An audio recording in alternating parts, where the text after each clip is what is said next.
Praise God, hallelujah. खुदावंद का शुक्र करते हैं मेरे अजीजों आज के खूबसूरत दिन के लिए जो खुदावंद ने आप सबको और मुझे, मेरे घराने को और आप सबको इस जिंदगी के अंदर दिया है। क्योंकि खुदा के कलाम में लिखा है, दाऊद ने कहा था कि मैं बहुत खुश हुआ जब वो मुझसे कहने लगे कि आओ खुदावंद के घर चलें। और अगर हम खुदावंद के घर आए और हमें खुशी ना हो कि हम खुदा के घर में जा रहे हैं और वहां पर वर्शिप के बाद खुशी ना हो, तो इसका मतलब है हम मन से नहीं चाहते थे, दिल से नहीं चाहते थे खुदावंद के घर में आना। और ये हमारे लिए खुदावंद का नाम बेफायदा लेने वाली बात हो जाएगी। पाक कलाम में लिखा है, हुक्मों में से एक हुक्म ये भी था कि तू खुदावंद अपने खुदा का नाम बेफायदा, यानी बेफायदा का मतलब ये उसे एवं ही ना समझना, उसे रोंदना नहीं। आमतौर पर हमारे पास चीज होती है तो हम उसकी कीमत नहीं जानते, इसलिए वो गिरती पड़ती है, कहीं कहीं कभी कहीं पर पड़ी होती है। आमीन। लेकिन ये खुदावंद का कलाम है, सच्चे मोती हैं मेरे चीजों। जब ये आपके पास आएंगे, आप इन्हें रिसीव करेंगे प्लस कंसीव करेंगे, तो आपकी जिंदगी में तब्दीली आएगी। हालेलुया। खुदावंद का शुक्र करते हैं आज के दिन के लिए। मेरी तरफ से आज के दिन में आप सबको खुदावंद यीशु मसीह के फतेहमंद नाम में अजीज सलाम कबूल हो और खुदावंद आप सबको बरकत बख्शे। आए हम वक्त के कलाम की तरफ, जो हमारे जमाने की आवाज भी है, जो हमारे जमाने के निशानों को लेकर चल रही है। आमीन। उसकी तरफ ध्यान देते हैं, उसको पढ़ते हैं और गौर करते हैं और देखते हैं कि खुदावंद आज के जमाने में उस बात में से हमारे लिए कौन सी बात बयान कर रहे हैं। हालेलुया। आए हम खुदावंद के कलाम में चंद बातें जो नविश्तों में दर्ज हुई उनको देखते हैं। पुराने अहदनाम में से निकालिएगा सॉरी पुराने अहदनाम में से पैदाइश की किताब में से हम पढ़ेंगे। जिनके पास बाइबल्स हैं, खुदा का कलाम है, उसको खोलेंगे और किताब पैदाइश में जाएंगे हम और एक हवाला वहां से देखेंगे। मिसाल के तौर पर एक मतन देखेंगे, दरअसल एक पूरा मतन हम देखेंगे और उसको पढ़ेंगे। पैदाइश की किताब 34वां बाब हम निकालेंगे, 34वां बाब। हालेलुया। और बाकी सारे बड़े ध्यान से तवज्जो से सुनेंगे। 34वां बाब और उसकी पहली आयत से लेकर हालेलुया 14वीं आयत तक हम इसको पढ़ेंगे और इसको जल्दी जल्दी पढ़ते जाएंगे। जी प्लीज। और लिया की बेटी दीना जो यकूब से उसके पैदा हुई थी, और लिया की बेटी दीना जो यकूब के जरिए से लिया से पैदा हुई थी, उस मुल्क की लड़कियों के देखने को बाहर गई, उस मुल्क की लड़कियों को देखने के लिए बाहर गई। जी। तब उस मुल्क के अमीर हुई अमूर के बेटे, उस मुल्क के अमीर हवी अमूर के बेटे, हवी हमूर के बेटे सिकम ने उसे देखा। किसको? याकूब की बेटी को। जी। और उसे ले जाकर उसके साथ मुबाशरत की, और उसे जलील किया, और उसका दिल याकूब की बेटी दीना से लग गया, और उसका याकूब की बेटी से दिल लग गया सिकम का। जी। और उसने उस लड़की से सुने मीठी मीठी बातें की, और उस सिकम ने उस लड़की से मीठी मीठी बातें की। और सिकम ने अपने बाप हमूर से कहा कि इस लड़की को मेरे लिए ब्याह ला दे। और सिकम ने अपने बाप से कहा हमूर से कि इस लड़की को भाई मेरे लिए ब्याह कर ले आ। जी। और याकूब को मालूम हुआ कि उसने उसकी बेटी दीना को बेहुरमत किया। जब याकूब को यह मालूम हुआ कि उसने उसकी बेटी दीना को बेहुरमत किया, बेइज्जत किया, पर उसके बेटे चुपाइयों के साथ जंगल में थे, और दीना के भाई अपने भेड़ बकरियों के साथ जंगल में थे। तो याकूब उनके आने तक चुपका रहा। याकूब के 12 बेटे और याकूब उनके आने तक चुपका रहा। पॉइंट नोट कीजिए, उतनी देर तक शोर नहीं मचाया और उतनी देर तक वो चुप रहा। उसे मामले का सारा पता चल गया और उसने 12 बेटों का इंतजार किया जो चौपान थे, भेड़ बकरियों चरवाए थे। जी आगे। तब सिकम का बाप हमूर निकलकर याकूब से बातचीत करने को उसके पास गया। जी। और याकूब के बेटे ये बात सुनते ही जंगल से आए। उन्होंने जंगल से ये बात सुन ली। जंगल से कैसे? जंगल तक उनको सना भेजा गया कि जनाब ये मामला हो गया, और वो सुनते ही आ गए। जी। ये मर्द बड़े रंजीदा और गजबनाक थे। ये 12 मर्द बड़े रंजीदा और गजबनाक हुए। उसने जो याकूब की बेटी से मुबाशरत की, तो बनी इसराइल में ऐसा मकरू फेल किया जो हरगिज मुनासिब ना था जी।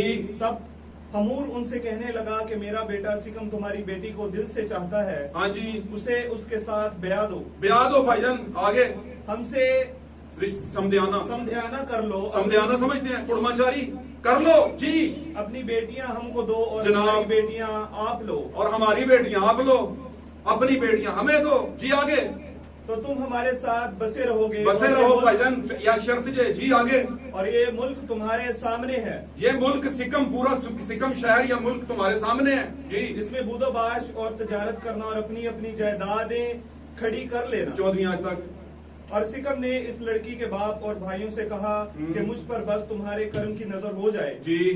फिर जो कुछ तुम मुझसे कहोगे मैं दूंगा। चलना फिरना मैं बंद तुम्हारे करें, सुने कहने के जी। मुताबिक जितना मेहर और जहेज तुम मुझसे तलब कर दोगे। मेहर और जहेज जो है, मेहर और जहेज जो है वो तुम्हें जितना चाहोगे दूंगा। तलब करोगे दूंगा। हाँ जी। लेकिन लड़की को मुझसे ब्याह दो। लड़की को मुझसे, ये कौन कह रहा था? सिकम कह रहा था जी। आगे चले। तब यकूब के बेटे ने इस सबब से कि उसने उनकी बहन दीना को बेहुरमत किया था, रया से सिकम और उसके बाप हमूर को जवाब दिया। रिया का मतलब समझते हैं? रिया लिखा हुआ है ना जी, रिया ही लिखा है खाली। रिया कहते हैं, रियाकारी से निकला है और इसको धोखाधड़ी भी कहते हैं। उसने कहा अब चाल चलनी पड़ेगी कुछ, इन्होंने ये हालात कर दिए, आप कुछ चाल चलें। और क्या जवाब दिया जी, सुनिए। और कहने लगे कि हम ये दीना के भाइयों ने नहीं कर सकते जी कि नामुख्तून मर्द को अपनी बहन दे। हाँ जी, क्योंकि तुम लोगों में खतना नहीं है, और बनी इसराइल खतने के बगैर किसी को बेटी नहीं देते। वो तो नौकर भी खतने वाला रखते थे, अगर कोई नौकर हो तो उसका भी करवा के रखते थे खतना। गाल समझ आंटी? इतनी सख्त। आगे चलिए। हम ये नहीं कर सकते कि नामुख्तून मर्द को अपनी बहन दें। हाँ जी। क्योंकि इसमें हमारी बड़ी रुसवाई है। हाँ जी भाईजान। लेकिन जैसे हम हैं, अगर तुम वैसे ही हो जाओ हाँ जी कि तुम्हारे हर मर्द का खतना कर दिया जाए, हाँ जी, तो हम राजी हो जाएंगे। जनाब बात समझ रहे हैं? हमारे जैसे होने के लिए तुम्हें भी खतना सरकमस्टांस करवाने पड़ेंगे। आगे चलिए जी, 15वीं आयत तक हो गया। 15वीं तक, ओके। लेकिन आगे पढ़ दीजिए, 2-3 लाइनें हैं, इसमें आपको डिटेल समझ आ जाएगी। और लेकिन हम फिर अपनी इसके बाद बेटियां तुम्हें देंगे और तुम्हारी बेटियां लेंगे। ये शर्त है, खतना कर लो, बेटियां लो, बेटियां दो जी। आगे। और तुम्हारे साथ रहेंगे और हम सब एक कौम होंगे, हाँ हो जी, जाएंगे। हाँ जी। और अगर तुम खतना कराने के लिए हमारी बात ना मानो, हाँ जी, तो हम अपनी लड़कियां लेकर चले जाएंगे। हाँ जी। आगे। और उनकी बातें हमूर और उसके बेटे सिकम को पसंद आई। उन्होंने कहा ठीक है, खतना करवाते और हैं उस जी। जवान ने इस काम में ताखीर ना की। हाँ जी। क्योंकि उसे सिकम ने इस काम का- से तखीर नहीं की थी, क्योंकि उसने उस लड़की को हासिल करना था जी। आगे। क्योंकि उसे यकूब की बेटी का इश्तियाक था। इश्तियाक वो था। अपने बाप के सारे घराने में सबसे मोअज़्ज़ज़ था जी। फिर हमूर और उसका बेटा सिकम अपने शहर के फाटक पर गए और अपने शहर के लोगों से यूं गुफ्तगू करने लगे कि ये लोग हमसे मेल जोल रखते हैं, बस वो इस मुल्क में रहकर सौदागरी करें क्योंकि इस मुल्क में उनके लिए बहुत गुंजाइश है। 24वीं आयत से पढ़े, बीच में छोड़ जाते हैं। आगे चलें, घर जाके पढ़ लीजिएगा। तब उन सबों ने जो उसके शहर के फाटक से आया जाया करते थे, हमूर और उसके बेटे सिकम की बात मानी। और जितने उसके शहर के फाटक से आमदोरफ्त करते थे, उनमें से हर मर्द ने खतना कराया। सिकम के शहर के सब लोगों ने खतना करवाया। आगे चलिए। और तीसरे दिन जब वो दर्द में मुब्तला थे। कौन मुब्तला थे? सिकम और सिकम की कौम और दीगर लोग सारे शहर के दर्द में पड़े हुए थे, खतने की वजह से दर्द था जी। आगे। तो यूं हुआ कि यकूब के बेटों में से दीना के 2 भाई शमाउन और लावी, ये शमाउन और लावी दीना के सगे भाई थे, एक माँ से, लिया में से जी। आगे। अपनी अपनी तलवार लेकर गहान शहर पर नागहान शहर पर आ पड़े। पता ही नहीं, लोग सुते ने दे आगे जनाब उत्ते जी। आगे। और सब मर्दों को कत्ल किया। और हमूर और उसके बेटे सिकम को भी तलवार से कत्ल कर डाला जी। और सितम के घर से दीना को निकाल ले गए। और यकूब के बेटे मकतूलों पर आए और शहर को लूटा, इसलिए कि उन्होंने उनकी बहन को बेहुरमत किया था। आमीन। खुदा के कलाम का पढ़ा जाना और सुना जाना मेरे अजीजों, हम सबों के लिए आज सबक, बरकत और रहम का बायस हो। और अगर किसी पर भी किसी भी तरह की मुश्किल, दुख और तकलीफ का साया है, तो इस कलाम से आपकी जिंदगी से वो दूर हट जाए। मेरे अजीजों, तशरीफ रखिए खुदा के साथ। Praise God, praise God.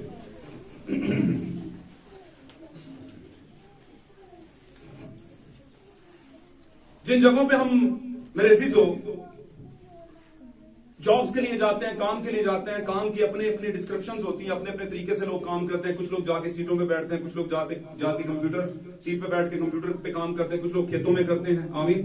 कुछ लोगों के माल मवेशियों के नीचे से गोबर साइड पर करते हैं, वो भी काम है। क्या ख्याल है? और कुछ लोग मजदूरी करते हैं, गैंती मारते हैं रोडों के ऊपर, मारते हैं कि नहीं? रोजे हो, कुछ भी हो, धूप हो, कुछ भी, सारे मामलात वो करते हैं, फिर भी उनको काम करना पड़ता है। क्यों? क्योंकि उनको ऑर्डर हुआ होता कि ये करना है आपने। क्या ख्याल है? इसलिए हमें भी एक ऑर्डर है कि जब खुदावन का कलाम पढ़ा जाए तो पूरी जमात क्या हो जाए? बोला करें अपने कदमों पर खड़ी। शुक्र, मेहरबानी, आप बोले खुदाम बरकत दे। अपने कदमों पे। तो दुनिया के जो मालिक हैं, यीशु ने कहा वो उन पर इख्तियार रखते हैं, बादशाह भी और मालिक भी। लेकिन यीशु ने कहा मैं तुम्हारे दरमियान में खिदमत कराने वाले की मानद नहीं बल्कि खिदमत करने वाले की मानद आया। तो बादशाहों का बादशाह कह रहा है खिदमत कर रहा हूं मैं, ये खिदमत कर रहा है वो कलाम के जरिए से। आमीन। तो आप खड़े भी नहीं हो सकेंगे, या खड़ा होंगे तो कुछ टाइम तक खड़े होंगे, फिर कहेंगे पायरी मकान यार चैप्टर बैठ जाएं। तो आपके लिए ये इज्जत और इज्जत अफजाई की बात है कि आप खुदावंद के हुजूर में खड़े होते हैं उसकी बात को सुनने के लिए गौर से। मैंने अभी और भी पढ़ाना था और जरूरत पड़ी तो मैं पढ़ाऊंगा बीच में क्योंकि मेरे पास 2-3 गवाह हैं जिनको हम शॉर्ट में पढ़ेंगे और फिर सीखेंगे। मेरे अजीजों, कुछ भी कहने से पहले एक बात ध्यान में रखिएगा, ये जो पाक कलाम है इसमें पैदाइश से लेकर मुकाशफा तक जो कुछ भी लिखा गया, एक एक लफ्ज जो है उसका मतलब कोई और है। जो लिखा गया उसका मतलब मुकाशफा खुदावंद हमें उसमें से सिखाना चाहता है हमारी जिंदगी के कुछ खास मामलात को, जो हमारी जिंदगी में खुदावंद चाहता है कि हम सीखें। अपने जमाने को, इस कलाम को अपने जमाने में मैयर करें और फिर अप्लाई करें अपने ऊपर कि मैं यहां पर कहां पर फिट होता हूं। बात समझ रहे हैं? अब ये जो याकूब है आप जानते हैं, बनी इस्राइल कौम जो है, बनी इस्राइल का मतलब है इस्राइल की नस्ल, उसकी औलाद। तो इस्राइल जो था एक शख्स था और उसका नाम पहले याकूब था। आमीन। और ये नस्लें इब्राहिम भी कहलाते हैं। इब्राहिम की नस्ल में से आगे फिर इब्राहिम, इजहाक और याकूब, इजहाक के बेटों में से एक बेटा याकूब, और उसके बाद फिर 12 कबीले यानी 12 बेटे और उनकी पूरी नस्लें। हालेलुया। तो ये जो याकूब है ये कोई आम बात नहीं है, बहुत बड़ी बात है। याकूब मतलब जिसमें से कौमें निकली आगे। हालेलुया। कबीले निकले। आमीन।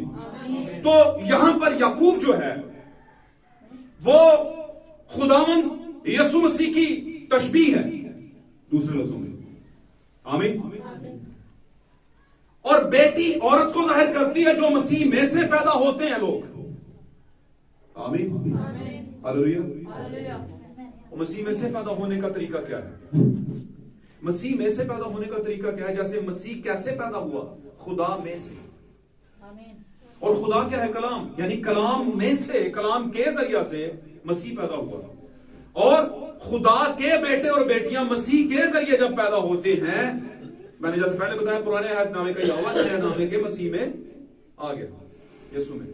अब हम खुदा को, यहोवा को, रूह को मसीह के जरिए जानते हैं। इस जमाने के लोग हम यहोवा को नहीं जानते, अगर जानते हैं तो फिर मसीह को जाने, वो यहोवा है।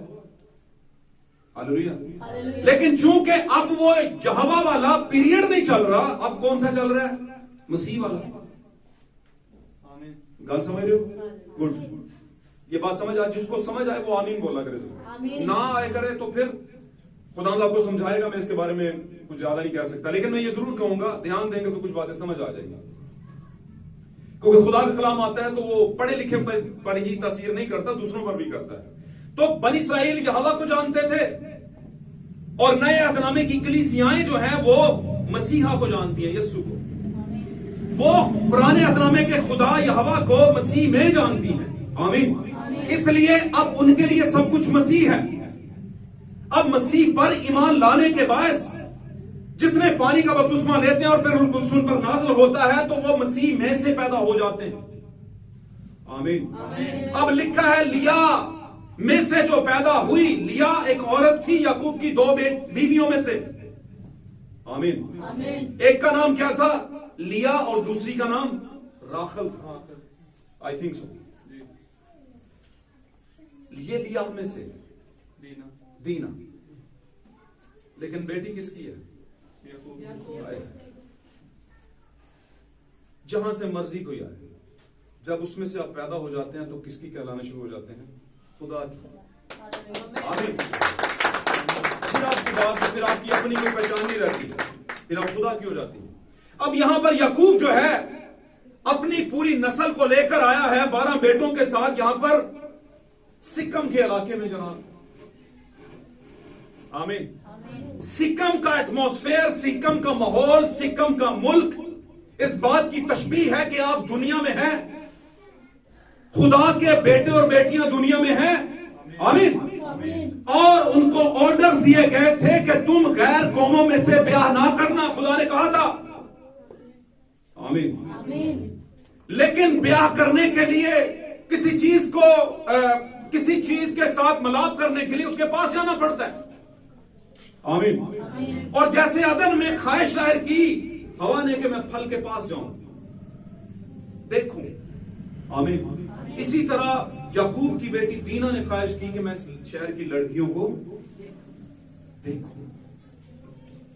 ये देखने का मामला बड़ा खतरनाक है दुनिया के अंदर। देखने पे रोले। पाक कलाम में लिखा है, खुदा यीशु मसीह ने कहा, बदन का चिराग कौन है? आंख। और अगर तेरी आंख ठीक नहीं तो तेरा सारा बदन तारीक है, अंधेरे में। तो देखने का प्रॉब्लम, वहां देखने निकली। और आज का मैं टॉपिक बता दूं, मैं भूल जाता होता हूं अक्सर। टॉपिक है जनाब नामुकम्मल वफादारी। वफादारी और नामुकम्मल वफादारी। वाकई आज का हमारा टॉपिक है नामुकम्मल वफादारी। इनकम्प्लीट ओबीडियंस या डिसोबीडियंस भी इसे कह सकते हैं, अंग्रेजी में बताना चाहता हूं। लेकिन चूंकि हमारा नामुकम्मल, बेवफाई हमारा टॉपिक नहीं, हमारा टॉपिक क्या है? नामुकम्मल वफादारी। मैं खुदावंद वफादार तो रहना चाहता हूं लेकिन पूरा नहीं, नामुकम्मल। आमीन।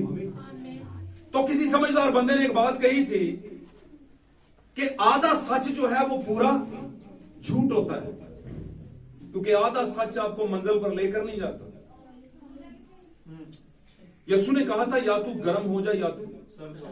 नामुकम्मल वफादारी को बात समझ नहीं आने वाली। फिर अब तुम आखिर में क्लेम करोगे कि खुदाम हमने तेरे नाम से ये किया, वो किया, वो किया, वो किया, और कहोगे मैं भी वफादार हूं। लेकिन खुदावन कहता है तू नामुकम्मल वफादार है। खुदावन ने कहा था कि ऐ बनी इस्राएल, याकूब की नस्ल, तू गैर कौमों में से ना अपनी बेटियां देना और ना उनकी लेना। और यहां पर सिक्कम शहर के अंदर, सिक्कम का एटमॉस्फेयर हमारी दुनिया। आमीन।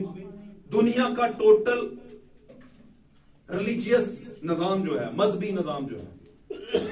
आमीन। और आपका बड़ा इसमें तजर्बा हुआ होगा जिंदगी के अंदर, ऑफिस के अंदर भी आपने देखा होगा, स्कूल कॉलेजेस के अंदर हमने देखा है, आज तक देख रहे हैं, डेली के हमारे हालात हैं कि आपको पता है कि जो लोग आपके रिलीजन के नहीं होते उनके साथ आपके लिए काफी टफ मामला बाजुगात हो जाते हैं। आमीन। कुछ उनके लिए आपके मुतालिक और आपके उनके मुतालिक टफ मामला, सख्त मामला हो जाते हैं, और ना चाहते हुए भी ये बर्तन है कि अपनी आवाज ठहक कर देना शुरू कर देते हैं। इनकी कॉन्फ्लिक्ट हो जाता है, टकराव हो जाता है कहीं ना कहीं। हालेलुया। यही मामला सरजमीन सिक्कम के अंदर आया। सिक्कम एक मर्द का नाम था जो हमूर का बेटा था, और उसी के नाम पर सिक्कम शहर बसा था। आमीन। जैसे याकूब जब इस्राएल हुआ याकूब जब इस्राएल हुआ तो उसके नाम से आज मुल्क कायम है, इस्राएल। मिस्र भी एक नाम था किसी शख्स का। आमीन। जो कि काइन की नस्ल से चले थे, उनकी नस्ल से एक शख्स था मिस्र, और एक का नाम था फूत, फेवा फो तोए फूत तोए फूत, इसमें से फूतीफार के लोग आए। आमीन। और मैं खैर उसी डिटेल में जाऊंगा, फिर ऐसे टाइम हमारा कंज्यूम हो जाता है। अब मैं बताने की कोशिश कर रहा हूं मेरे अजीजों, हमारा जमाना जिसमें हम रह रहे हैं, हम ज्यादा दूर ना जाएं तो हमें सबसे ज्यादा जो खतरा है अपने ही लोगों से। मैं गैर कौमों की बात नहीं कर रहा, मैं गैर तंजीमों की बात कर रहा हूं, गैर कलीसियाओं की बात कर रहा हूं, उन कलीसियाओं की जो तालीमी एतबार से गैर हो चुकी हैं। याकूब की बेटी निकलती है घर से। याकूब की बेटी का मतलब खुदा की कलीसिया, हकीकी बिलीवर्स। आमीन। The people of God. Hallelujah.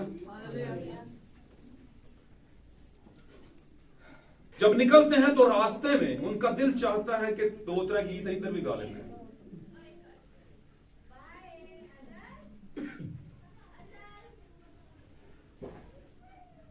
आज इधर इबादत कर लेते हैं सारे ही यकीयां, लेकिन मामला क्या है? सिकम ने क्या ट्रांसफर किया था वहां? बेहुरम की बेइज्जती तजलील ट्रांसफर की।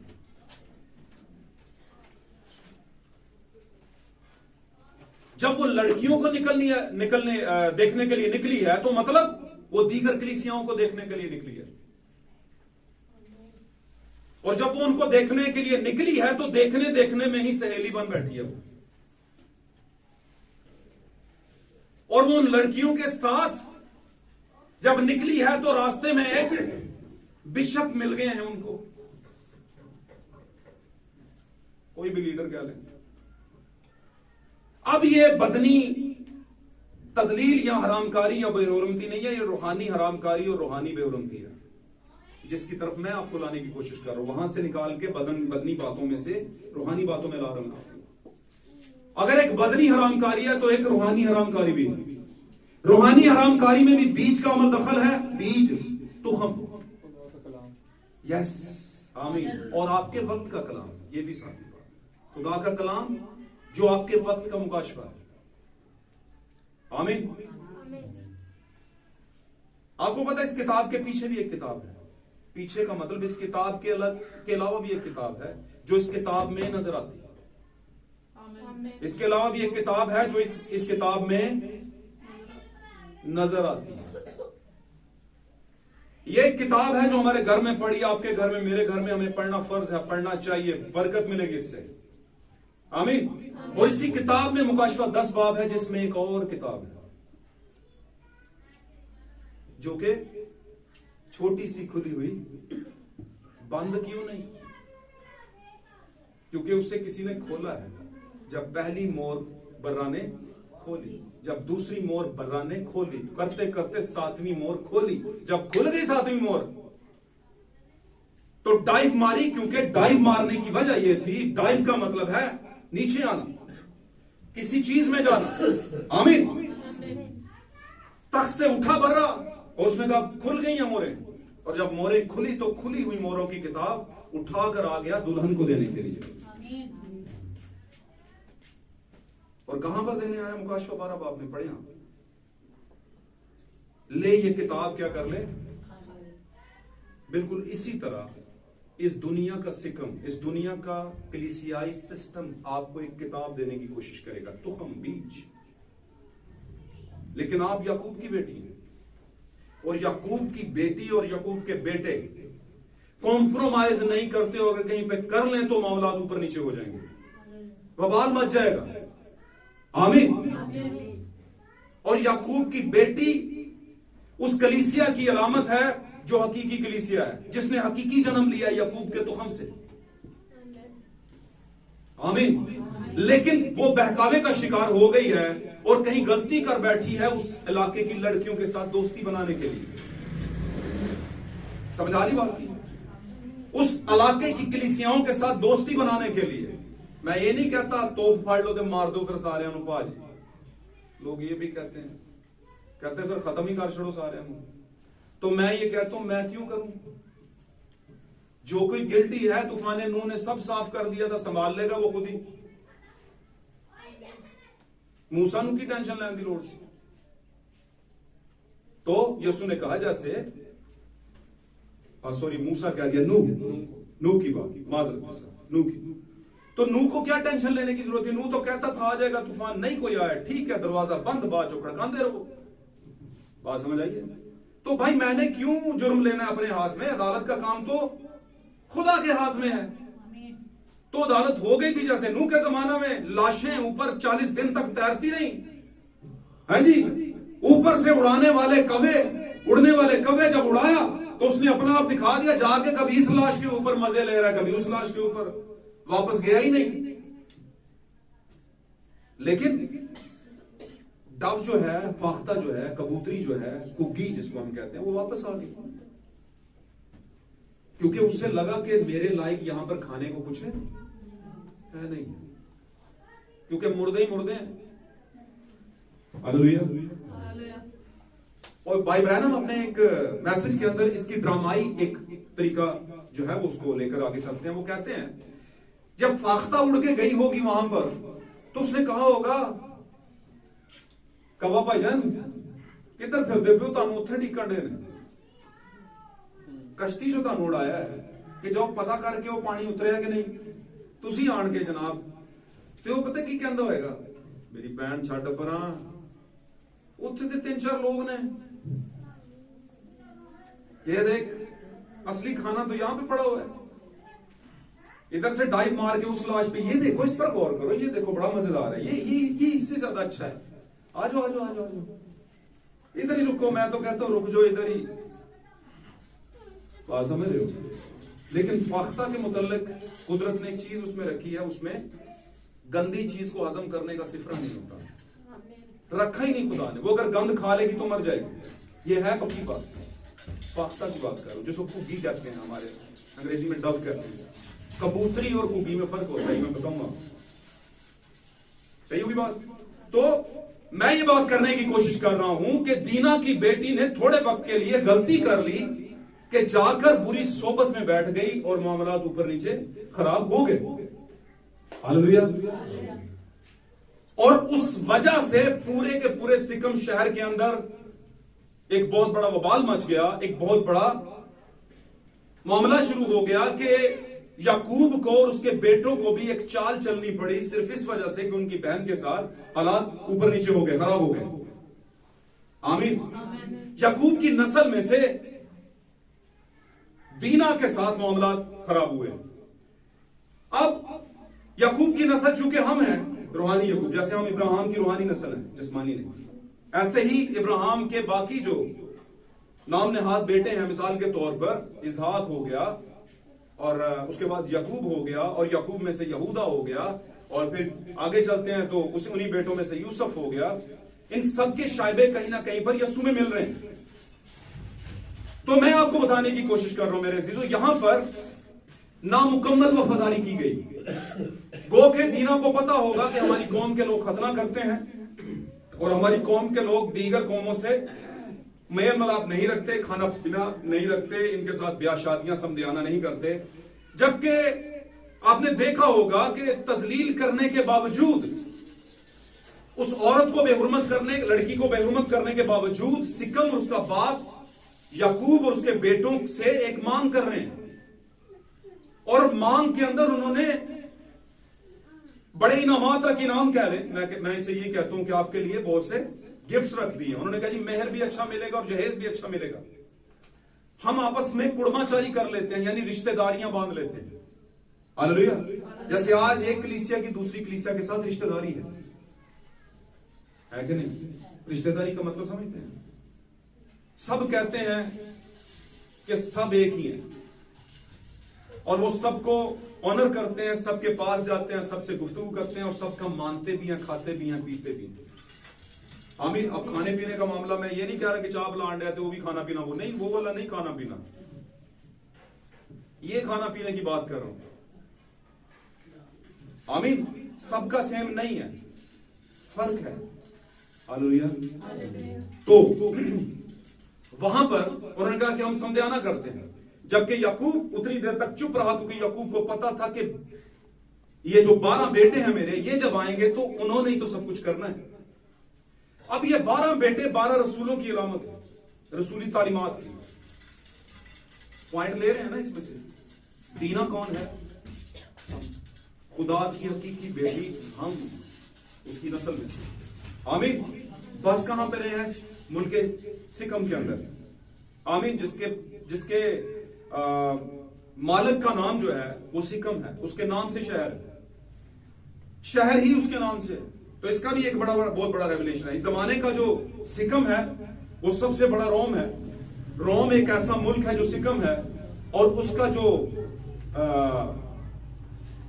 बड़ा है, जिसने याकूब की बेटी यानी हमारे जमाने की कलीसिया के साथ मामलात खराब किए, उसे तस्लील किया 325 ईस्वी के अंदर पेंटिकोस्टल फेथ के साथ, जो 120 की जमात में उतरा था रूह, वही वाली कलीसिया आगे जाकर उनमें से कुछ लोग गिर गए थे 325 के अंदर, और उसके बेटों ने कहा कि आप हमारे साथ काम करें, और उस वक्त से कलीसियाएं सारी की सारी उसके साथ काम कर रही हैं।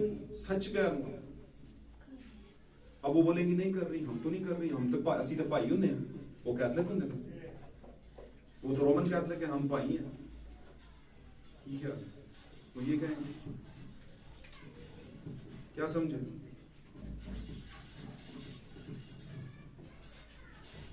नहीं भाई, बहुत सी चीजें ऐसी हैं जो रोमन की ही हैं और भाई मिशनरी भी कर देते। तो जैसी मां थी वैसी ही बेटी, क्योंकि मां सही नहीं थी ना, इस वजह से जो उसमें से आगे आई हैं बेटियां वो वही काम करेंगी, क्योंकि बेटी पर मां का मसा आता है। आमीन। अब ये हालात क्या हैं? यहां पर हमने जो सीखा वो ये सीखा कि हमारे जमाने का सिकम, हमारे जमाने का जो है वो हेड, कलीसियाओं का हेड है, और वो आप जानते हैं पोप है। मैं ये बात कहने में इसलिए दरगुजर नहीं करता क्योंकि ऐसा ही है। पोप सारी कलीसियाओं का हेड है, चाहे कोई इसे माने या ना माने। आमीन। क्योंकि एक वक्त आने वाला है, ये सारी कलीसियां पोप के साथ इल्हाक करेंगी, अपनी अपनी जगह पे बातें करेंगी, अपने तरीके से करेंगी, लेकिन उसी के अंडर रहकर करेंगी। हालेलुया। और ये जो छोटे छोटे चर्चिस हैं ना, छोटे छोटे जो बड़ा बोलते हैं, ये सब बंद हो जाएंगे। और करेगा कौन? सिकम यानी रोम करेगा। आमीन। और इंडिया में ये काम शुरू हो गया, उन्होंने चर्च बंद करने शुरू कर दिया।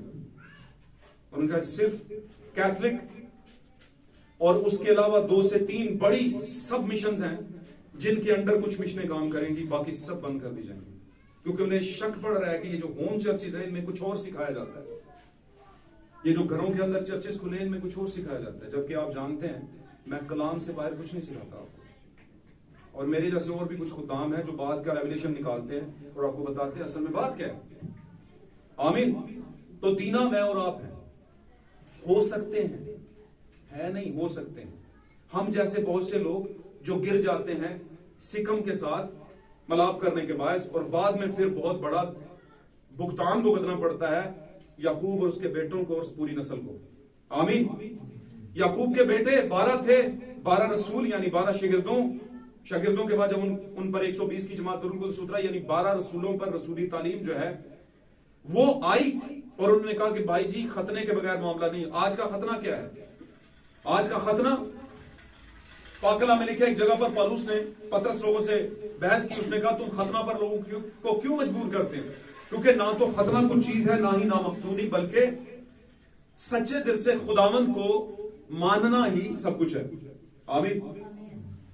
पूरे दिल से खुदावंद की के साथ चलना, सच्चे दिल से खुदावंद की जो है ताबेदारी, वो खतने के मुताबिक है। तो आज का खतना आपके कलाम के बायस होता है। आमीन। उस रेवलेशन के बायस होता है जो आपको दिया जाता है, यानी जिन चीजों को आप जानते और मानते हैं उससे आपकी रूह में से बुराइयां अलग होती जाती हैं, जिंदगी में से बुराइयां अलग होती जाती हैं। तो उसने कहा खतना करो। अब खतना आप जानते हैं एक मोर है, एक सील है जिसको बंद किया जाता है, फिर ही आप किसी के कहलाते हैं। मिसाल के तौर पर मोर जो है इस बात को जाहिर करती है कि इसका कोई मालिक है, और उस मालिक के अलावा इसे कोई खोल नहीं सकता। पुराने अहदनामे में जब उनका खतना किया जाता था तो साबित होता था ये बनी इस्राइल के लोग हैं। आज भी कुछ कौमें करवाती हैं। आमीन। और उससे साबित होता है ये कौन है। इसलिए हमारा खतना उस जैसा नहीं, बदन का नहीं है, ना बनी इस्राइल जैसा, ना दीगर कौमों जैसा। हमारा कौन सा है? हमारा खतना अब बदल चुका है रूह कुदस के बपतिस्मा में और पानी के बपतिस्मा में। जब हम पानी का बपतिस्मा लेते हैं तो बदन से कुछ चीज अलग हो जाती है, वो है गुनाह। और जब पुराने अहदनामे वाले खतने का निशान देते थे यानी मोहर देते थे, तो जिसने खतना करवाया होता था उन पर समझ मोहर होती थी। तो इसका मतलब क्या कि अपने बदन में से कुछ हिस्सा अलग कर देना। आमीन। अपने बदन का कुछ हिस्सा अलग कर देना है। और इसका मतलब क्या है कि हम अपने बदन से कुछ अलग करके खुदावन के हो गए हैं। आमीन। तो वहां पर खतना, उन्होंने कहा खतना करवाना है आपने। और आप जानते हैं जो सही बीज नहीं होता, जो सिकम और दीगर लोग थे या दीगर कौमें आई, माजरत के साथ, जो दीगर कौमें आई काइन की नस्ल से, वो खतना करवा भी ले, वो खतना करवा भी ले तो बचाए नहीं जाएंगे, क्योंकि बीज सही नहीं है। बात समझ रहे हो? वो बीज नहीं सही था। तो उनको तो पता था कि खुदावन ने हमें कौम ठहराया है, 12 बेटों की नस्ल और याकूब की कौम नस्ल को आगे कौम ठहराया। ये तो याकूब को और उसके बेटों को पता था, लेकिन उन्होंने इनको कहा कि तुम भी खतना करवाओ। आमीन। और जब इन्होंने वो काम किया तो इनके लिए मौत आ गई। आमीन। बहुत दफा लिखा है पाक कलाम में कि जो नामुनासिब तरीके से मेरे प्याले में से पीता और मेरी रोटी में से खाता है, आमीन, वो ना आए नामुनासिब तरीके से, क्योंकि इस वजह से मौत भी आ सकती है। तुम में से बहुत से ऐसे जो सो गए हैं, मर गए। आमीन। तो नामुनासिब तरीका यही है कि आप खुदावन का बीज तो नहीं है, खुदावन के हैं ही नहीं, खुदावन के मुकर्रर किए हुए ही नहीं है, और आपने गुनाह के बायस एक रिश्ता जोड़ा है, एक ऐसे काम के बायस जो आपका बनता ही नहीं, और आप वो समझाना जोड़ने की या कुड़माचारी जोड़ने की कोशिश कर रहे हैं, मिशन के साथ एक ताल्लुक बनाने की कोशिश कर रहे हैं, हकीकी मैसेज के साथ जुड़ने की कोशिश कर रहे हैं, जबकि आप बीज ही ठीक नहीं है, तो आपके लिए मौत आएगी। और 12 बेटों को पता था, उन्होंने कहा जब ये कर लेंगे, क्योंकि वो किस लिए, लालच के लिए कर रहे थे कि याकूब की बेटी हमारे घर की हो जाए। ऐसे ही था ना? समझ आ रही है गलती? गुड।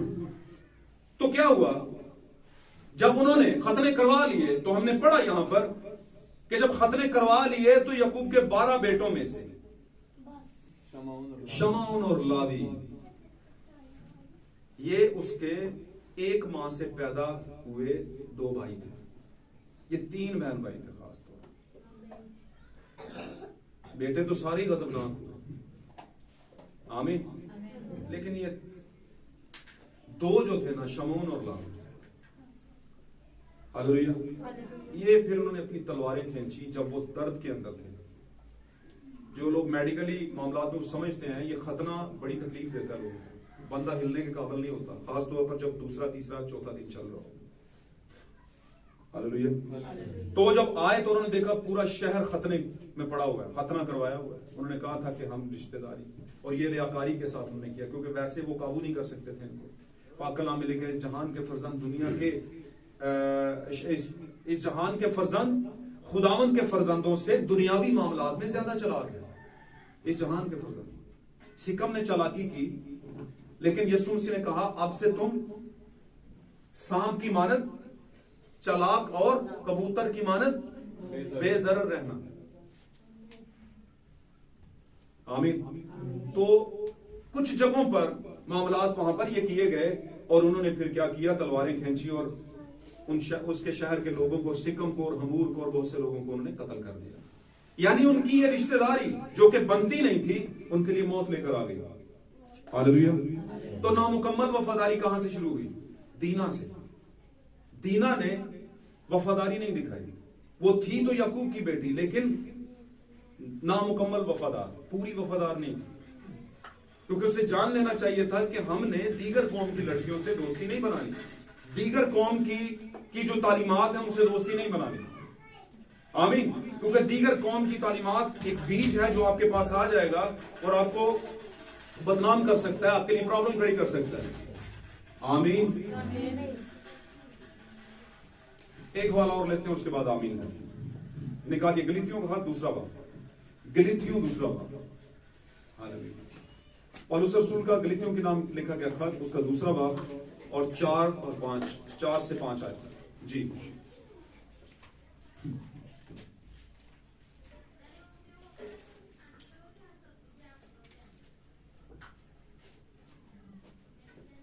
हालेलुया।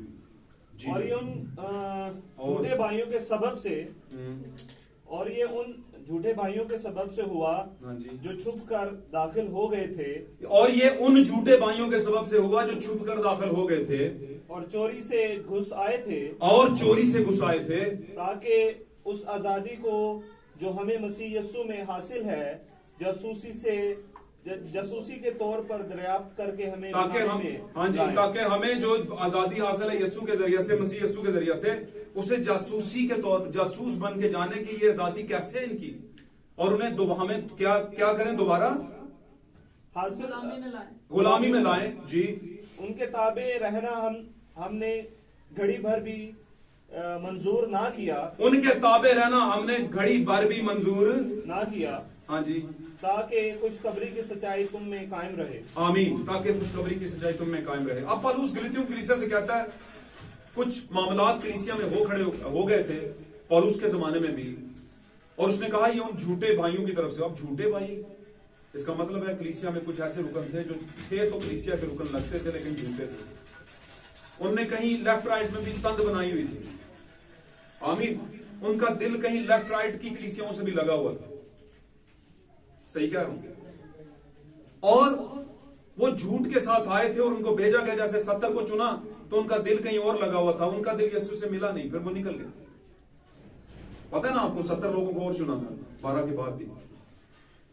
इसी तौर पर समझाने की पौलुस ये कोशिश कर रहा है कि हमें गुलामी में ले जाने के लिए वो जासूसी के तौर पर बीच में आए थे, ताकि इनके पिन पॉइंट पकड़ें और सारे मजबूत कलीसिया के मेंबर नहीं है बहन और भाई, और इनमें से बहुत से लोगों को गिराया जाए क्योंकि उनको पूरी हकीकत का पता नहीं। आमीन। और वो आजाद तो हो चुके हैं लेकिन अभी रास्ते में हैं, यानी कि अभी सीख रहे हैं, तो इससे पहले कि वो बातों को सीखे उनको पहले ही गिरा दिया जाए। तो बहुत से लोग आपको मिलेंगे लेफ्ट राइट के अंदर, आपकी कलीसिया के अंदर भी। भाई ब्रैनम की कलीसिया में भी ऐसे लोग थे कि जो बहुत सी चीजें जो भाई ब्रैनम कहते थे उन पे बिलीव नहीं करते थे। और भाई ब्रैनम ने अपने मैसेजेस में कहा है कि मेरी अपनी कलीसिया में भी बहुत से ऐसे लोग थे जो मेरी बातों को हजम नहीं कर पाते थे, लेकिन बहुत से ऐसे थे जो हजम कर पाते थे, उनको समझ आता था। तो उन्होंने कहा जो आखिरी कहना चाहिए एक चुनाव है वो बड़ा सख्त होगा। आखिरी चुनाव में मार्किंग बड़ी सख्त होगी, ईमान की मार्किंग। मार्किंग का मतलब नंबर देना। तो जो सही हाजमे वाला होगा वही आगे जाएगा। हालेलुया।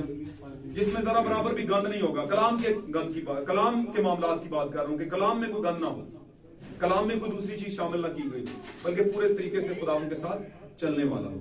हालेलुया। तो उसने कहा वो चुपके से आ गए हैं। आज भी कलीसिया में चुपके से आ जाते हैं।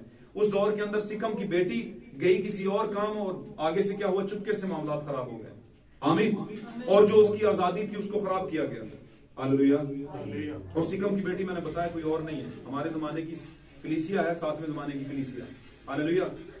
जो है सिकम की बेटी, लेकिन वो इन्वॉल्व हो गई, सॉरी है वो याकूब की बेटी जो कि सिकम के साथ इन्वॉल्व होगी, मादरत के साथ, सॉरी। तो वो क्या होगी, इन्वॉल्व हो गई सिकम के साथ, मेल मिलाप कर लिया। हालेलुया। चाहे वो चाहती या ना चाहती, लेकिन मामलात ठीक नहीं रहे। इसी तौर पर जब हम जाएंगे बुरी सोबत में, बुरे तरह के लोगों में, तो वहां पर बैठेंगे तो फिर हम पर सवाल होंगे और हम इस काबिल हैं नहीं कि उनको जवाब दे सके। हम का मतलब आप लोग। शायद आपको तो ये भी ना पता हो हम हैं कौन। हम आपको कोई पूछे तुसी कौन होंगे हो, तो आपको अपने फेथ का ही पता ना हो हम कौन है, या आपका बुनियादी फेथ क्या है, क्या मानते हैं आप। तो जब आप कहेंगे ना हम यीशु मसीह में खुदा को मानते हैं, यीशु मसीह में खुदा को मानते हैं, तो कई लोग आपसे अलग हो जाएंगे। वो कहेंगे आप ओनली जीसस वाले, और वो बोलेंगे कि खुदा तो 3 में है, आप कह रहे हैं 1 में।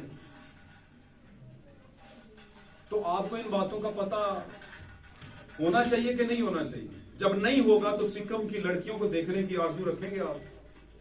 आपको क्या लगे कि तहमीना तारक क्या गा रही है, आपको क्या लगे कि कोई भाई क्या गा रहा है, मादरत के साथ फिर मुंह से लफ्ज निकल गया। आपको क्या लगे कि कोई सिंगर कौन से लफ्ज बोलकर ये गीत गा रहा है, उसकी हकीकत कलाम से साबित भी होती है कि नहीं होती। आपने तो बस कहना है जी ठीक है सारे एक ही हैं।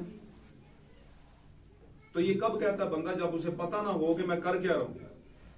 फर्ज के लिए चर्च आ रहा हूं, बस पास्टर ने जोर दिया इसलिए मैं आ गया हूं।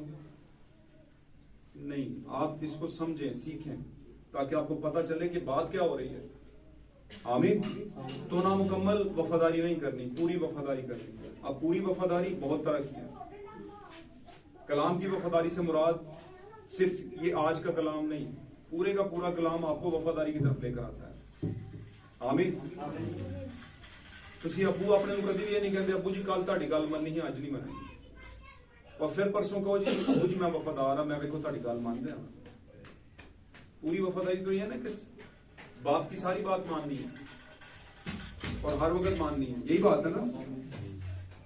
तो खुदावंद आज के कलाम के बायस हमें बरकत दे और आज के रेवलेशन को अपने दिल में रखने की, आपके दिल में रहने की, मेरे दिल में रहने की ताकत दे। हमें पता चले कि हम कौन हैं और हमें दुनियादारी के जितने भी मामलात हैं, तालीमात हैं, उनसे दोस्ती नहीं करनी। हमने उस पर ध्यान देना जो हमें दिया गया है। आमीन। और अगर कोई बात समझ ना आए तो पूछ लीजिए, लेना जरूरी होता है, पूछ लिया करें कि भाई जी इस बात का क्या मतलब है, इस बात का क्या मानी है, बजाय इसके कि आप दूसरों से पूछते फिरें और दूसरे फिर आपको किसी और ट्रैक पर लेकर जाएंगे। आमीन। खुदावंद इस कलाम के बाद हम सबको बरकत बख्शे। God bless. आइए अपनी आंखों को बंद करें। ताली बजाना जरूरी नहीं, मेरे लिए पुरानी नाम जाए और मैं खुदावंद के कलाम की तालीम मेरे लिए नहीं बजानी, मैं अपने लिए ताली नहीं बजवाता। बंद करें। खुदावंद के लिए ताली होती है जब कलाम शुरू होता है।